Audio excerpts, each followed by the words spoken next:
Wow. Oh. Wow. Yeah. So what are some of the places you're coming from? Shadow Mountain? New Jersey. New Jersey? Massachusetts. Massachusetts? Vermont. Ethiopia? That's Vermont? Germany. Germany? Yeah, that's right.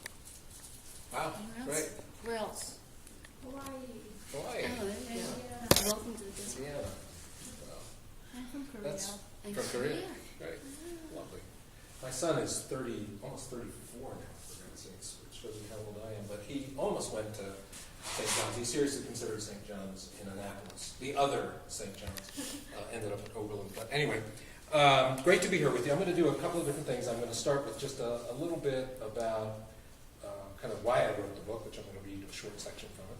I'm actually going to show you a YouTube video because besides, I'm not primarily an author. I do a lot of blog posts. I write things for kind of left-leaning and progressive publications and also rural publications. The book is new to me. I've never written a full-length book before. But a lot of what I am trying to figure out is how to communicate about the complex issues that we have as a society in straightforward ways. And I'm having been in the kind of movement for a long time, almost 40 years at this point, I'm pretty thoroughly convinced that folks on the right of the political spectrum are a whole lot better at framing and explaining their point of view succinctly and clearly than people who are coming from a more liberal or progressive agenda. It may be chock full of falsehoods and stretches and whatnot, but they're awful good at saying things short and sweet. So a lot of my career has been spent trying to figure out how to say things about complicated issues in a clear way, which most liberals don't do very well. So anyway, I'm going to show you a little YouTube video that's one example of one way of communicating. But first, just a little bit about this. Let me say, too, that we will definitely have time for conversation at the end, but I do have a lot of slides. Most of them are pictures, some graphs, so feel free to stop me midstream, ask a question, make a comment. So this book, speaking to the reader. Most of all, I hope you take this away from this book. The economy is really a mix of many economies, beginning with what we do at home and in our communities. It is not inscrutable, something that can't be examined or understood, or immutable, something that can't be changed, unless we let it be so. At its most basic level, the economy is simply the system we adopt to produce and distribute what people need to have a decent life. How we do that impacts not only our own prosperity, but also the options and problems that future generations will face.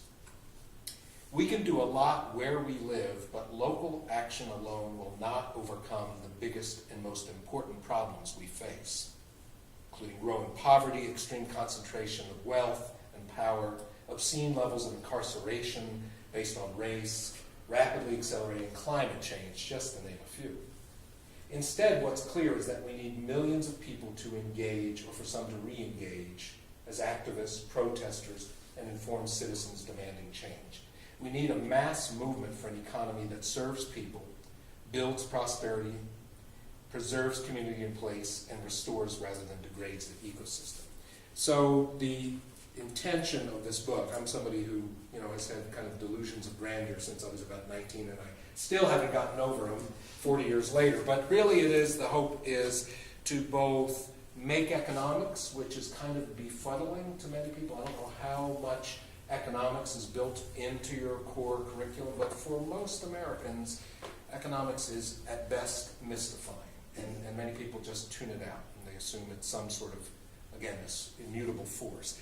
This book tries to bring economics down to a reality level, and then to talk about how could we build an economy that actually works better for human beings and the planet. It's kind of what it's about, right? So one of the issues we talk about these days, and this is just one little side, it's not what the book is about primarily, but is genetic engineering, right? So I have, on my YouTube series, I actually did a 5-part series on GMOs, and I wanted to just show you as an example, assuming we get this back up. Okay, dude. Here we go. This little series, you can Google it, Google my name, you would have it. It's on economic issues, international trade, sometimes social justice issues, but this is part of the GMO series. I'll just kind of give you, it's kind of fun.